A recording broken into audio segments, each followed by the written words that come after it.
welcome to episode 68.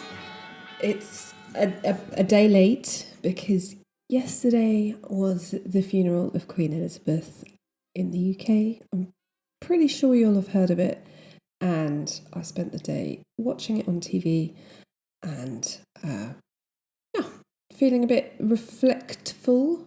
That's not a word. And sad. Loved seeing the corgis, loved seeing her horse Emma.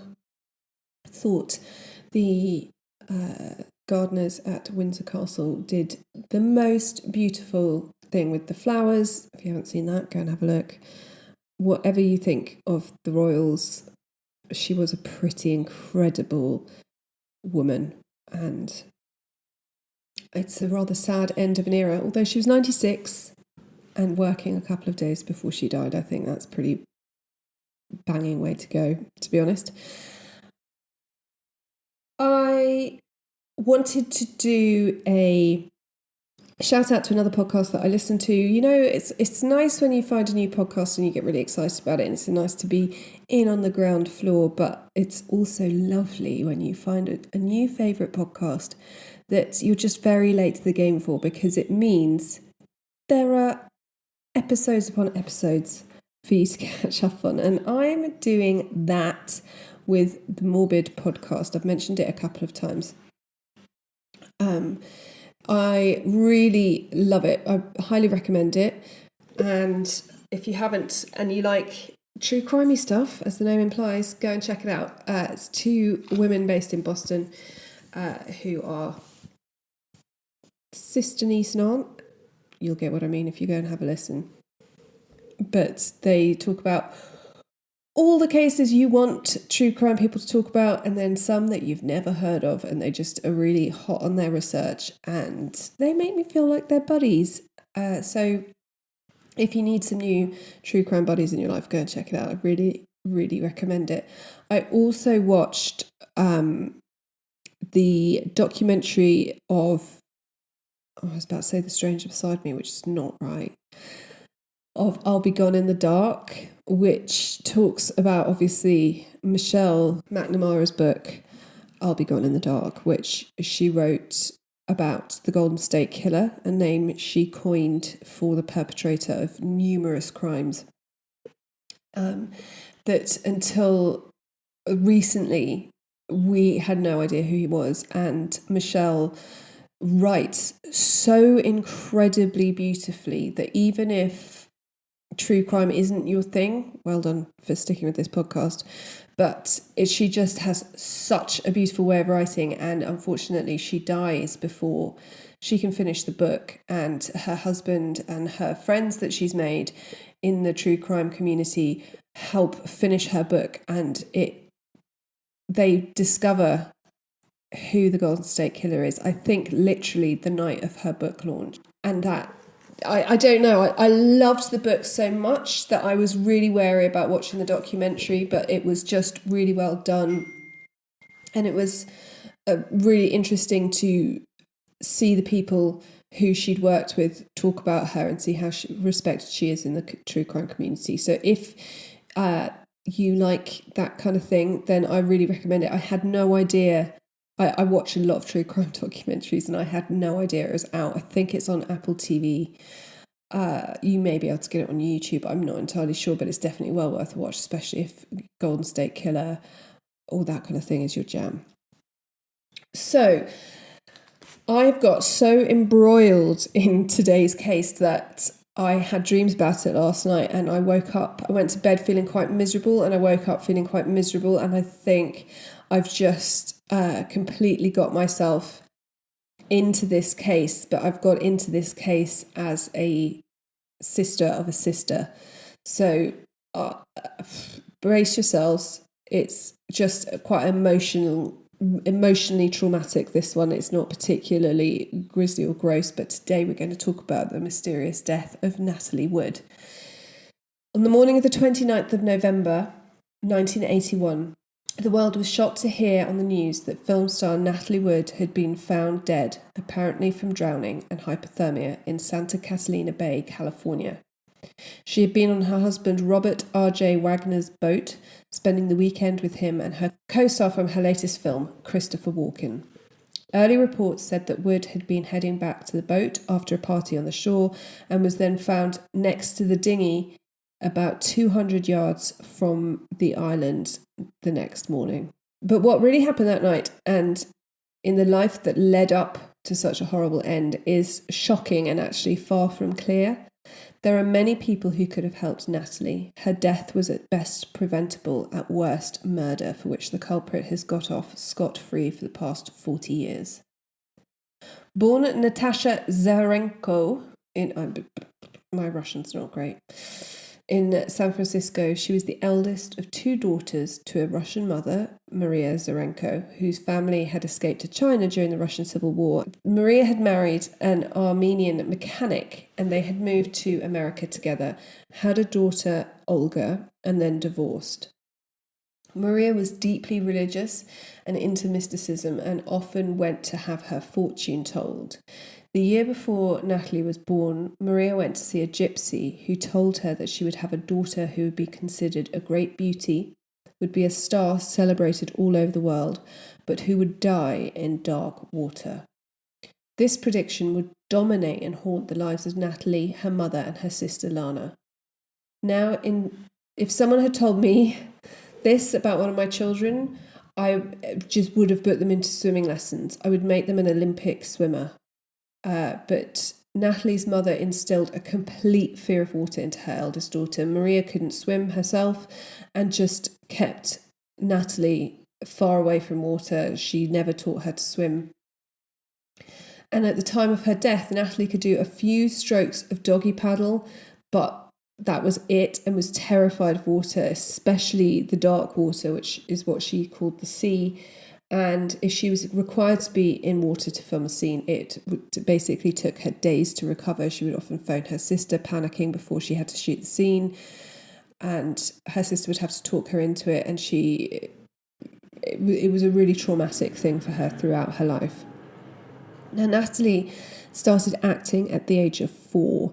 And when she was 8, she starred in Miracle on 34th Street. You may have heard of it. She went on to star in Rebel Without a Cause, The Searchers, West Side Story, and Gypsy. In fact, I didn't realise just how huge her, do you call it a filmography, is. She starred in so much. Now, Natalie was the apple of her mother's eye. Her sister Lana was born 8 years later when Natalie was already starring in movies, and her mother basically felt like Lana was an inconvenience.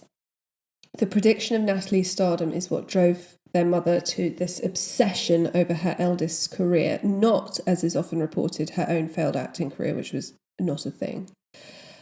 And it's lots of people say that Maria wanted to live through her child and, you know, have the acting career that she never had herself, but that's not true. It was this prediction that her child was going to be this star that just drove Maria to push Natalie beyond, I think, what is at all normal for a mother. Both children learned from an early age to be compliant and do what their mother wished. Their father was another Russian immigrant. He was a set builder and he was quiet and retiring most of the time. They would have aggressive arguments when he was drunk, but that didn't happen very often, and he was quite withdrawn. So the mother was really the dominant force, and the girls just knew that they should do what their mother wanted. But Natalie more so than Lana, I think, because the focus was on Natalie, but also older siblings will know. I'm a younger sibling. You get off with a lot more when you're a younger sibling. It was about Natalie the gypsy had predicted great stardom in Maria's eyes. And it was on Natalie that their mother's focus stayed. So Lana started acting as a child too. And she played the younger version of her sister Natalie in the film The Searchers. So if you watch The Searchers, it's a great film if you love a Western. Natalie Wood plays the older niece of John Wayne. But for when she's a child, that is Lana playing her. Lana just was taken by her mother. Her mother was like, you should have Lana as the younger version of her sister, obviously, and that was it. The girls were never given much of a choice as to what they were going to do. Lana would actually go on to be Plenty O'Toole in Diamonds Are Forever, Sean Connery. But she really hated the instability as a child that Natalie had gone through and didn't want it for herself, and found it really distressing, the auditioning and the meeting with film execs and all of that. And Natalie actually persuaded their mother to let Lana go to school uninterrupted. Natalie had attended school on film studio lots for the mandatory 3 hours a day while she was filming, but that was it. And although she was incredibly bright, she said that she felt guilty when she got out of the 3 hours of school because she felt she'd been holding everyone up on set, whereas Lana really liked the stability of school, the friends, being who she needed to be without having to go and meet people and jump through hoops. So it's alleged while giving birth to Lana that their mother shouted angrily, "I don't want another baby," which is harsh, but then so's labour. So we all say stuff that maybe we don't mean. But their mother, when she heard of Natalie's death, took to repeatedly wailing, "The wrong one died," which is just unforgivable. I can't really paint Natalie and Lana Wood's mother in a very pleasant light, I'm afraid, as much as I'm pro-mums. So Natalie's childhood was punctuated with auditions, film sets, and obeying her mother's wishes to appease the men in the business to ease her way to the top. And that included some horrendous things.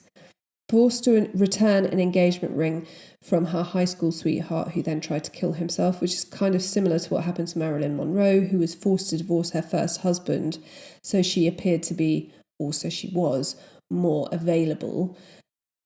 Who knows if actually, a bit like Dolly Parton, who's married to a non-celebrity, if being married for love to a non-celebrity might have been just what Marilyn Monroe needed, and maybe Natalie Wood.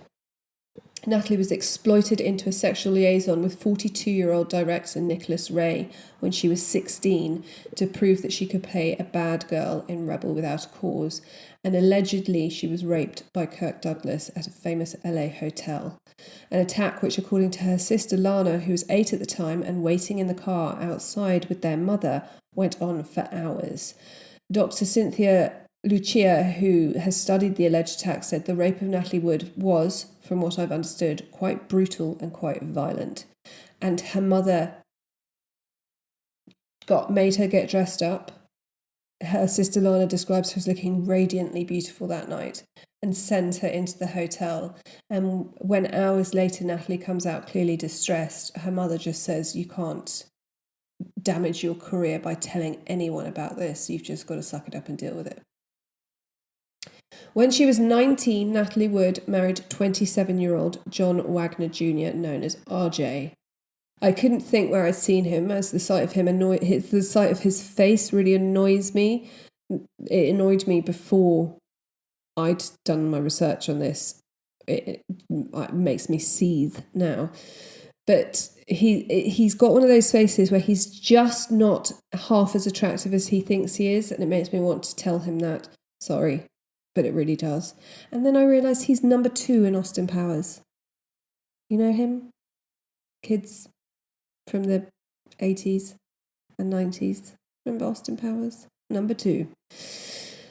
They have a small ceremony in Arizona, but divorce in 1962. And at the time, the reason for the divorce is implied that Natalie Wood is having an affair with her Splendor in the Grass co-star Warren Beatty.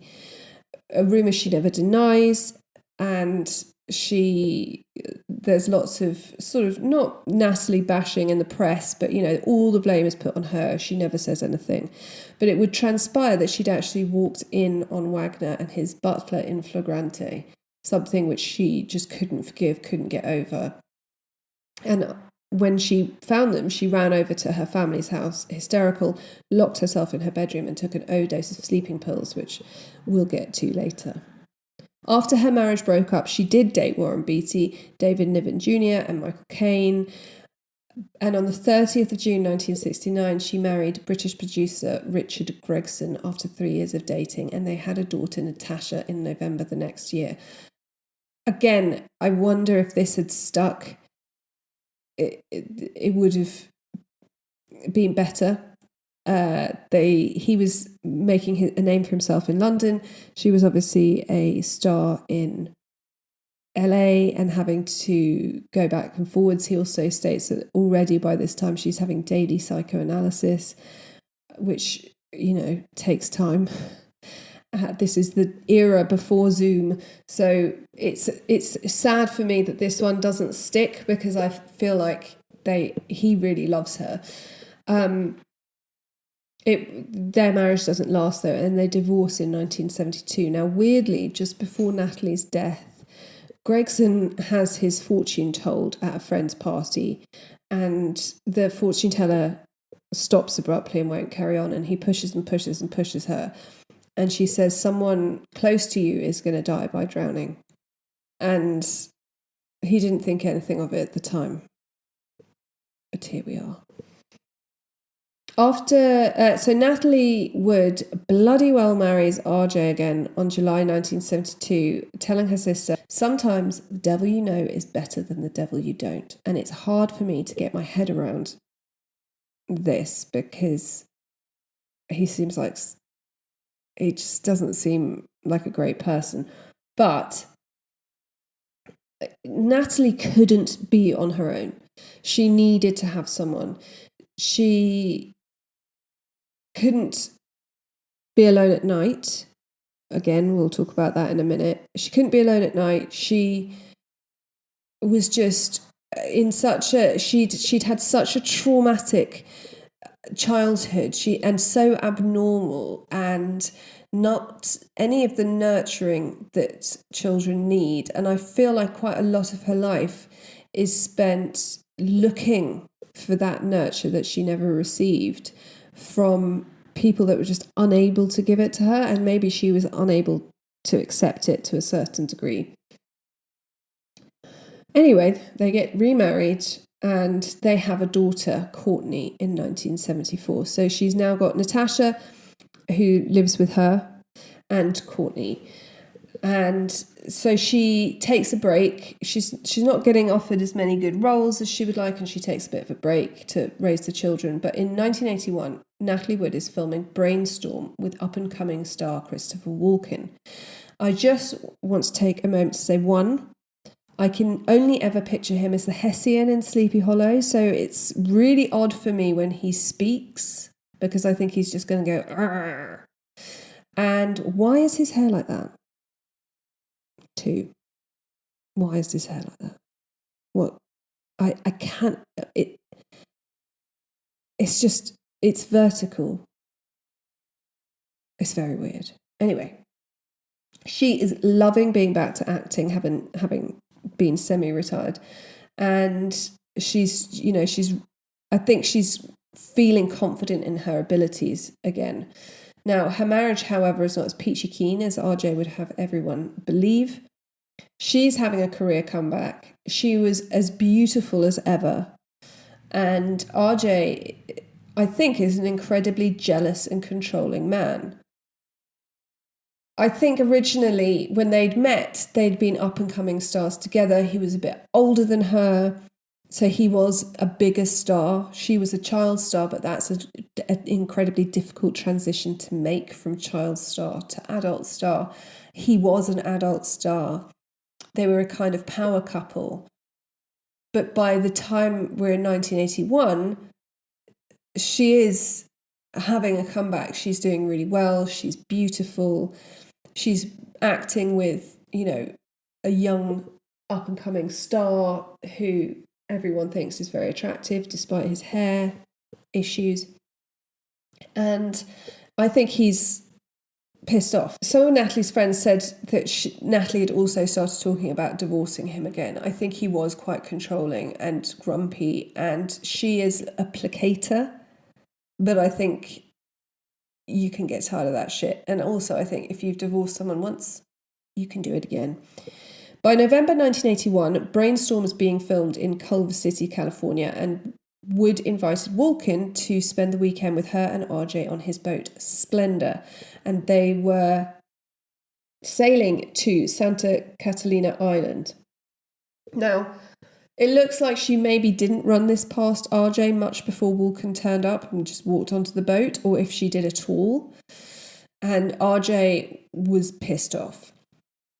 Wood and Walken had been filming together for a long time. Most of Natalie's major scenes had been shot, and RJ was suspicious of their relationship. Now, if you've done a lot of love scenes with someone, there must be an intimacy there because you've done love scenes with them, or you've smooched them, or do you know what I mean? So there is going to be a barrier that you've burst through with that person, and I think you probably do fall a little bit in love with each other. That's why, you know, marriages in Hollywood get such a bashing, because you have this intense relationship with someone for, you know, in this other world, and you probably do fall a bit in love with them, or you hate them. So RJ is cross. He's suspicious of their relationship. I think there were rumours going around about them. And all witness accounts have him behaving like an arse all weekend. The fourth person present on the boat is Dennis Davin, who some people have down as the captain of the ship, but basically he was the ship's onboard servant. Some people call him the ship's mate. I don't know what technically he would call himself, but he's like the onboard servant for RJ. He could sail the boat, yes, but he answered to RJ. He was the dog's body of the boat, basically, but with sailing skills, from what I can tell. I just feel like if you call him the captain of the boat, it kind of puts him in a position of power, which he didn't have. Davin said the tensions were so high on the first evening that he gave them all Quaaludes, including himself. Lana says her sister must have been incredibly stressed to take those because she really wasn't into drugs.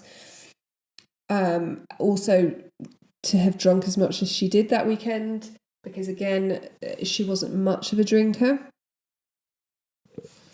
So RJ would be so vile that evening that he had a major blow up. He wanted to, which would end with Wood getting Davin to drive her back to the shore on the boat's dinghy, Zodiac, where they would spend a night in a hotel. Now, RJ and Wood had argued about him wanting to drive the boat round to the quieter side of the island. Wood thought he'd drunk too much to drive the boat. She couldn't work out why he'd want to go further away from the places they wanted to visit. From what I can tell on Catalina Island, there's Avalon Bay, where there are nice restaurants and shops and, you know, shishi places to go, and the other side is really quiet with none of those things and not as many people.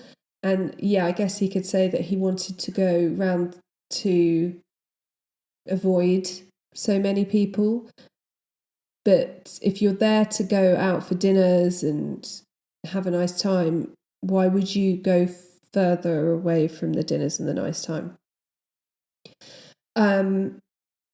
Now, she is furious, and witnesses who hear this argument say that Natalie Wood sounded like the aggressor. Her sister agrees, says that her sister rarely lost her temper, but when she did lose it, it went. And she would get very angry. And she said the two things that would set her sister off were cheating and RJ. She said RJ's temper could flip Natalie. And so according to Davin, she spent a lot of that evening, once they got onto the shore, trying to arrange for a plane to take her home.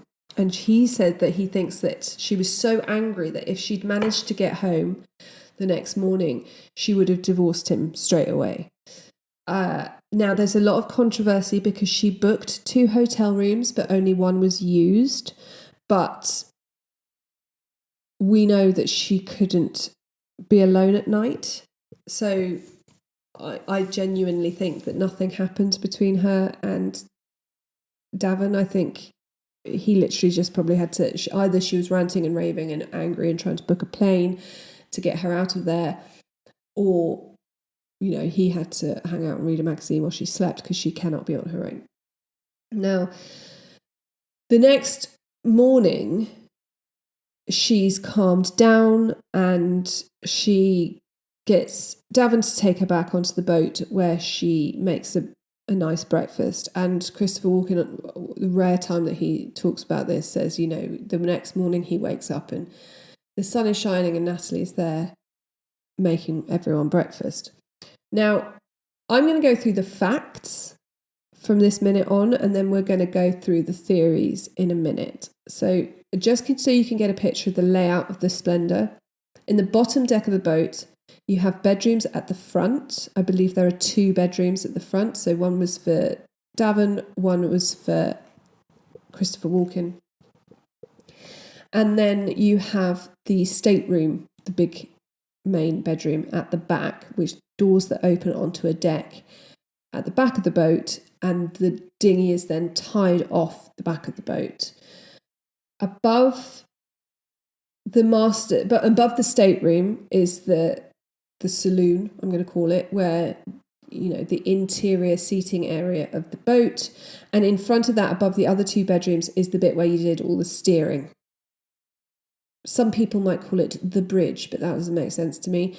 But that, you know, where all the steering and stuff happened. So in the afternoon, the next day, Walken and Wood go to Avalon to go shopping. They have drinks. I think they have a lovely afternoon. And RJ and Davin meet them for dinner. And when they arrive at the restaurant, Wood and Walken are at the bar, chatting, laughing, having a great time.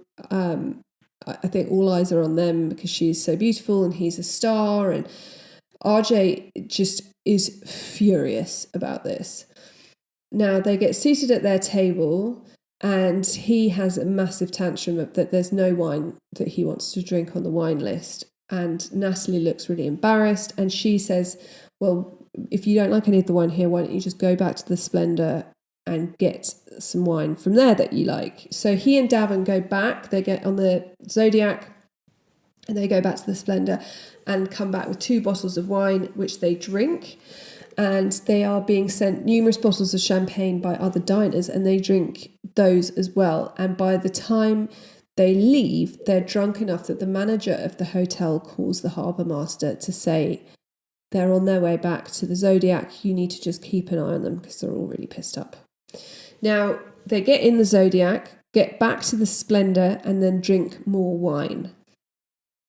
There's a little bit of what happened next in terms of the timeline is slightly difficult. But basically, at some point, RJ, Walken and Wood and RJ are having some drinks. I think Davin's having drinks too, but Walken and Wood are sitting down chatting and RJ just loses his shit. He smashes a bottle on the table and says to Walken, are you trying to fuck my wife? Walken gets up and goes out. Natalie and RJ argue and she then storms off downstairs to the bedroom and comes back upstairs. Walken's come back in. She comes back upstairs in her nightgown and her socks and starts arguing with RJ and they go down. Walken says he's going to bed and RJ and Natalie go down to the stateroom where they carry on arguing. Davin says he hears them arguing in the stateroom and eventually he goes down and knocks on the door and says, is everything okay? And RJ tells him to go away.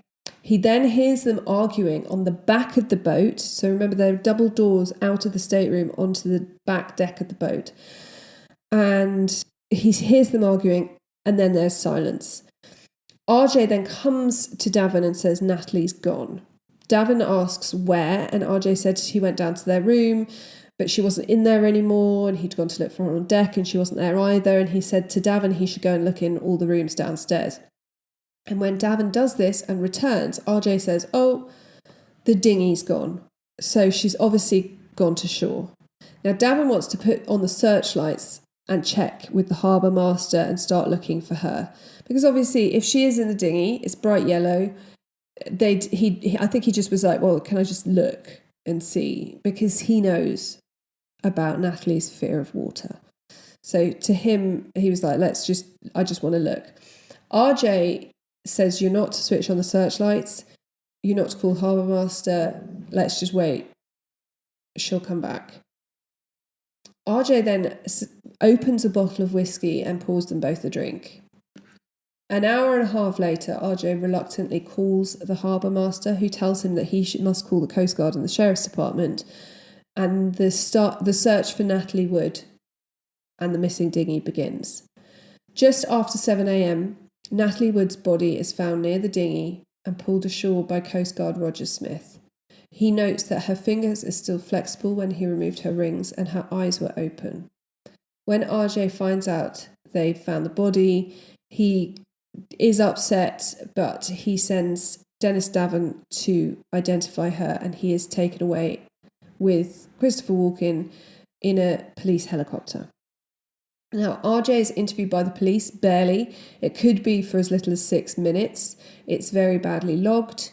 They have records of it. I don't know if they still have records of it, but on the tape it said the interview started at something like 9:54, and then they just say the interview was terminated because he was so upset. But they don't say when it was terminated, what time. We know that Christopher Walken was being interviewed at 10, so we don't know if it's the same people, in which case RJ is interviewed for 6 minutes. Initially, he doesn't mention any argument with Natalie, and when he's asked about the broken glass in the saloon cabin, he says, there was bad weather, so it probably fell off the table. And Walken's briefly interviewed and says he went to bed, he didn't hear anything. The autopsy on Natalie Wood is carried out by Dr. Thomas Noguchi, who's known as the coroner to the stars and actually who would later be demoted. And it reveals the blood alcohol level of 0.14% and traces of a motion sickness pill and a painkiller, both of which increase the effects of alcohol. So we know that she'd been drinking, but she also had these pills which would increase the effect of booze. They take no nail clippings or scrapings, which apparently is autopsy 101. So they don't know if she tried to get in the dinghy, if she'd had a fight. And obviously, DNA testing, as we know it now, didn't exist then. But it would be useful for us to be able to test those things now. We know from things like the Golden State Killer that DNA on file can be tested when the right science is there to back it up. None of this is taken. And it's interesting to note that because her death was deemed accidental, anything that is taken from the autopsy is only kept for 3 years and is then destroyed. Had it been deemed unexplained or unusual in any way, her DNA would still be around to be examined. So it was also noted at the time of her autopsy that there was 300 millilitres of urine in her bladder, which for a lady of her size and stature is basically a full bladder. Remember this. There were some bruises evident on her legs, but it was they didn't determine whether they happened pre or post mortem, which I would have thought would be key. But they also say there's nothing suspicious about the bruises, there's nothing worth noting about the bruises, and her death is ruled as accidental drowning and hypothermia. Now, this explanation is accepted by the majority of people, but there are plenty of theories as to how she ended up in the water, and we're going to have a look at a few of the most popular ones right now. So, island hopping and returning to shore. This is RJ's first explanation for his wife's disappearance and the reason he told Davin not to use the searchlights or call the harbour master. However, we know from Lana and indeed from Natalie herself in many interviews that you can see, she was terrified of water, especially dark water, which is what she called the sea. And the thought of her hopping in a dinghy by herself was just not going to happen. And later on, Davin would confirm that she would not and could not use the dinghy by herself. Now, there is a witness who saw her earlier in the weekend driving the Zodiac, but Davin was like, she never drove it by herself. If someone had seen something, maybe she was steering it, but she was terrified of the water. She didn't know how to use the dinghy at all. It should also be noted that when they found the dinghy, the oars were still tied down and the ignition was switched into the off position, so had not been used.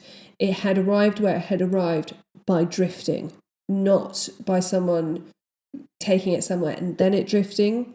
Natalie was also wearing her nightdress, socks and red down jacket, having been drilled from an early age to always look presentable, be dressed properly, have the appropriate makeup on, be always ready to look appealing and be photographed. There is absolutely no way Natalie would be off to meet people for drinks in her nightgown, some socks and a red down jacket. So that's a non-starter. So the next one is the slip and fall while securing the dinghy. So this is RJ's second theory. When people are like, you don't go island hopping or to other boats for drinks in your nightgown, he was like, oh no, she must have slipped. So as we know, the stateroom is at the back of the boat, and off the back of the boat is where the dinghy would be tied. So RJ says that he believed that she'd gone to bed. The dinghy had been tied with a single line, which meant that it would be bumping the back of the boat. So Natalie had got up, put her coat on and gone to secure it. And to do this, she'd stepped onto the swim step of the boat, slipped and fallen into the water. She'd then tried to climb into the dinghy, which had then come untied and drifted off. There are so many things wrong with this. So Davin is not the captain of the boat, as we've discussed. He's a shipmate, essentially, and does things for RJ, Natalie and their guests. And she would absolutely have told him to secure the dinghy if it had been knocking. She had done it before. She wouldn't have done it for herself. Davin knew that the weather wasn't going to be great, so when they had got back from dinner, he had secured the dinghy with double ropes so that it wouldn't bang on the side of the boat and it wouldn't come untied. Also, where the cleats were that the dinghy were attached to was at the opposite side of the boat to where the swim step was. So standing on the swim step got you no closer to where the dinghy was tied. Also, would a woman who cannot swim and is terrified of the sea step in onto a swim step of a yacht in the middle of the night in bad weather in socks to secure a dinghy she couldn't use, using knots she didn't know how to do? I don't think so. Another theory was that she could have committed suicide. Now, she had a history of poor mental health, and the press during her lifetime and afterwards often portrayed her as a rather sad figure. And in many ways she was, but she was not weak.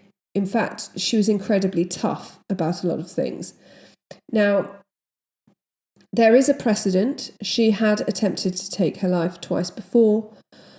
A lifetime of psychological damage and abuse had led to this, and we know of the time that she had caught RJ in bed with another man. She had taken an overdose of sleeping pills.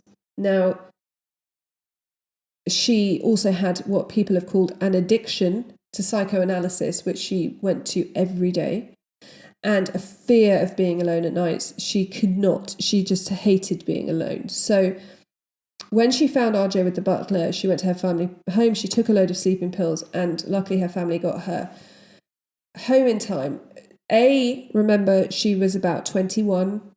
She'd had this traumatic childhood, which to lots of people didn't look like trauma, but she'd been pimped out by her mother. She had been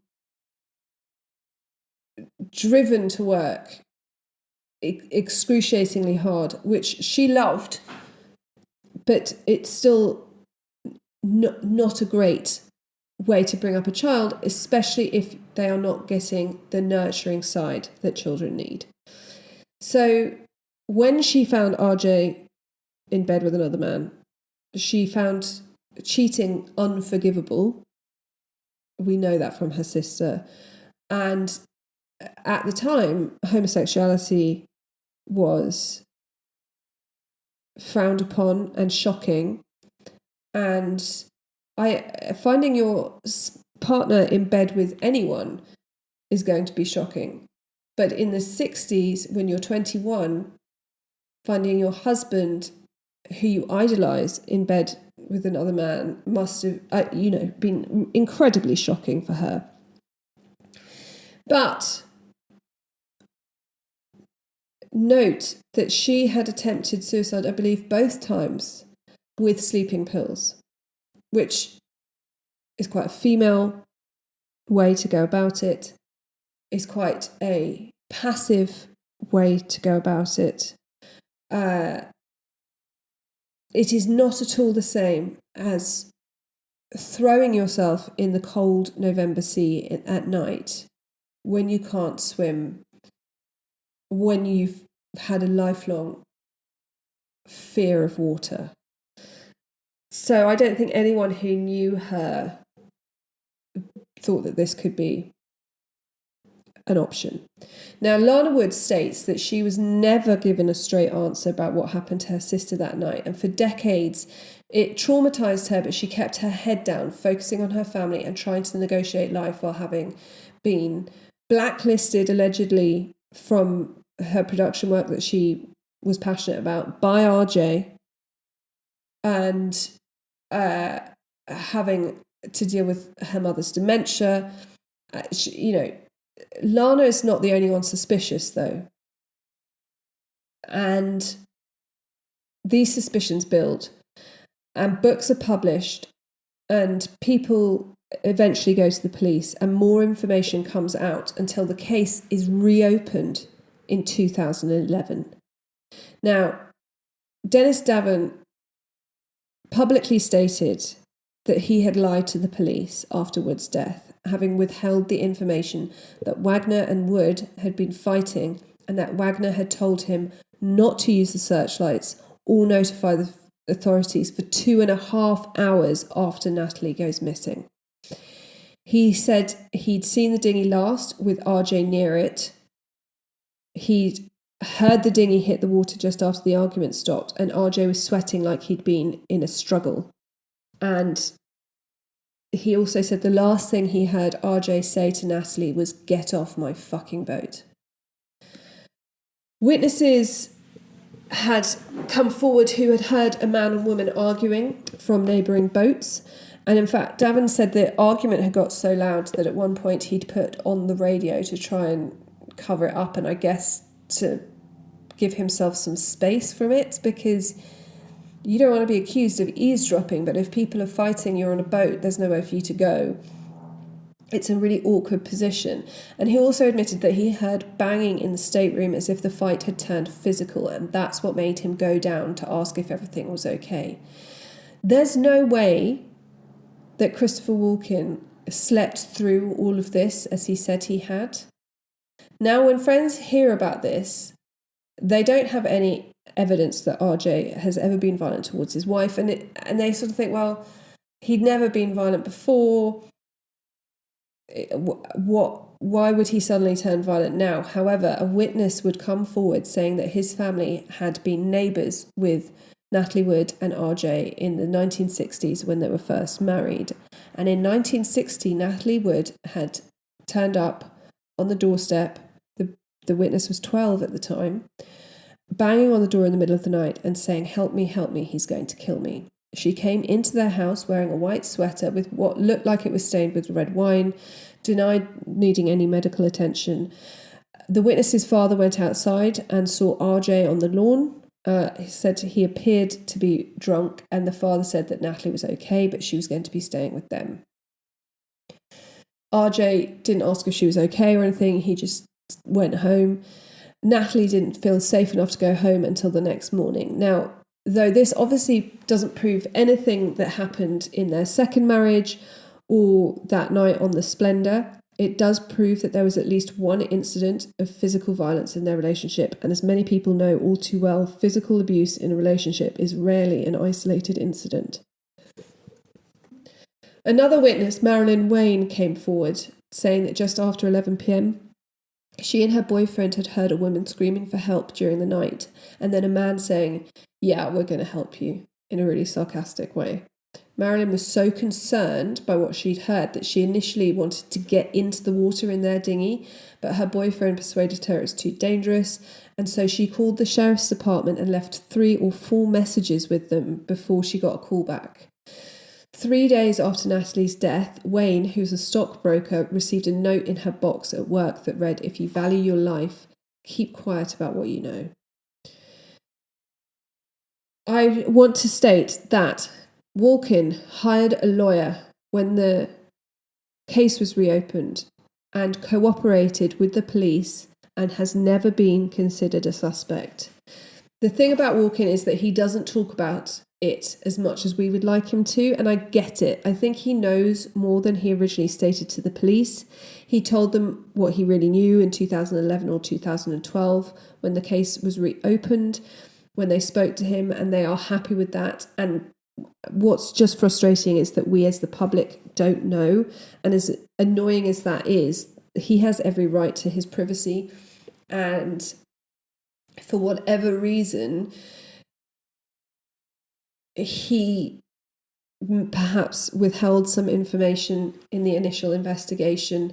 Maybe he was in awe of RJ and scared and didn't want his career ruined. We don't know what happened, but Christopher Walken is and has never been a person of interest in this case, and I think he probably has a very good idea of what happened. And I have read somewhere, although this could be false, that he spoke to the police and disclosed information as long as it wouldn't be used with him named, and the police have said that if they could use it, they have enough information to charge someone, but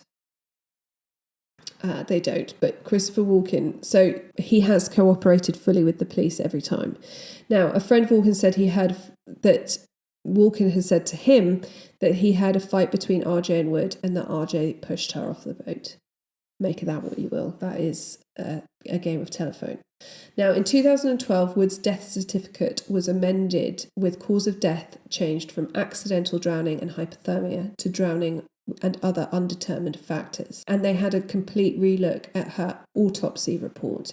It turns out that Natalie Wood had 11 bruises to the back of her legs, 28 to the front of her legs, her wrists, and abrasions on her face. So remember, in the original autopsy, there were a few bruises, but nothing worth mentioning or nothing suspicious. 28 bruises on the front of her legs.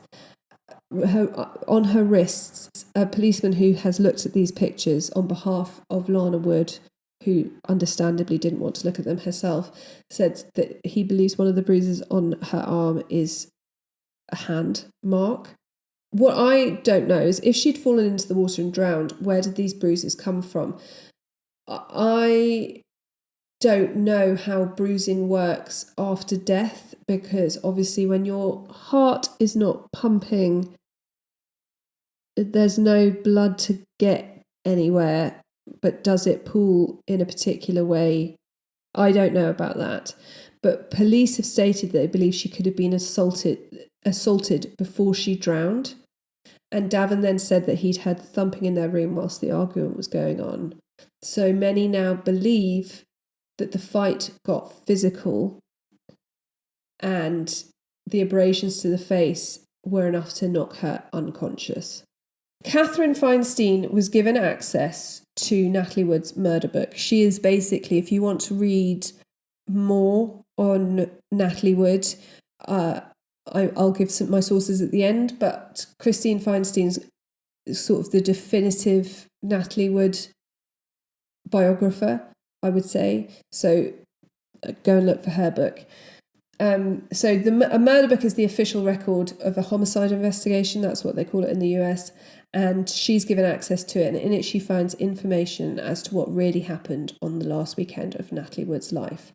Christine says, as the evidence slowly, painstakingly mounted, it became disturbingly clear to me that not only was Natalie's death not an accident, but the ensuing investigation was almost non-existent.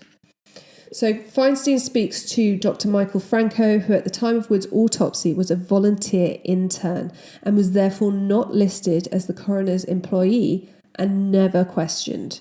Franco is certain that he witnessed critical physical evidence on Natalie's body that proves her death was a homicide and not an accident. He says that there were bruises on her legs, which we know, but they were friction burn bruises with striations in the opposite direction of someone trying to get onto a boat.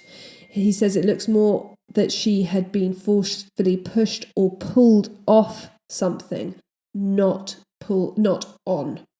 He said the amount of noticeable bruising on the thigh shouldn't have been there. Now, at the time, Franco took it up with Dr. Noguchi. He says, I mentioned it to him, the abrasions on Natalie. I told him I was having trouble understanding them. I said there seemed to be in the opposite direction of what one would expect as to her cause of death. When I told him, he hesitantly stopped doing what he was doing, looked up at me, nodded his head and didn't say anything, and then continued doing what he'd been doing, saying some things are better left unsaid.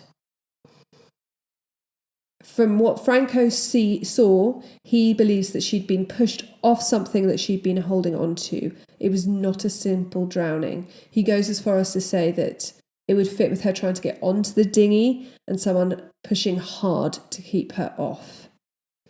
Feinstein also discovered Vidal Herrera, sorry about that pronunciation, who took photographs of Natalie's body for the coroner's office and who observed significant wounds to Natalie's head.